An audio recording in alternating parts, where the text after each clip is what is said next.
சிதம்பரம் தொகுதி பழைய கொள்ளிட மாற்றங்கரை பகுதியில் முதலைப்பண்ணை அமைப்பது தொடர்பாக கருத்துரு ஏதும் அரசின் பரிசீலனையில் இல்லை.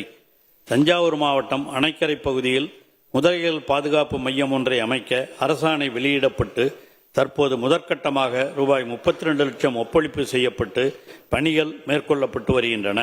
தற்போது அமைக்கப்பட உள்ள அணைக்கரை முதலைகள் பாதுகாப்பு மையம் சிதம்பரம் பகுதிக்கு அருகில்தான் உள்ளது. எனவே சிதம்பரம் தொகுதி பழைய கொள்ளிடம் ஆற்றங்கரை பகுதியில் தனியே முதலைப்பண்ணை அமைக்க வேண்டிய தமிழகத்தில் 3 இடங்களில் இந்த முதலைப்பண்ணைகள் உள்ளன. தருமபுரி மாவட்டத்தில் ஒகேனக்கல், திருவண்ணாமலை மாவட்டத்தில் சாத்தனூர் அணை, திருப்பூர் மாவட்டத்தில் அமராவதி அணை ஆகிய இந்த 3 இடங்களில் இருக்கின்றது. அதுவும் குறிப்பாக கோடை காலங்களில் கொள்ளிடம் நிலை வாய்க்காலில் நீர் வற்றி தண்ணீர் இல்லாத காரணத்தினால் தண்ணீர் உள்ள கொள்ளிடம் பகுதியான தவர்த்தாம்பட்டு, காட்டுக்கூடலூர் மற்றும் வல்லம்படுகை பகுதிகள் ஆழமான பகுதி என்பதால் முதலைகள் அங்கு சென்று தங்கிவிடுகின்றன. குறிப்பாக இந்த வக்கராமாரி ஏரி மற்றும் தஞ்சாவூர் மாவட்டத்திற்கு உட்பட்ட அணைக்கரை பகுதிகளில் பாதுகாப்புடன் முதலைகள் பிடிக்கப்பட்டு அங்கே விடப்படுகின்றன.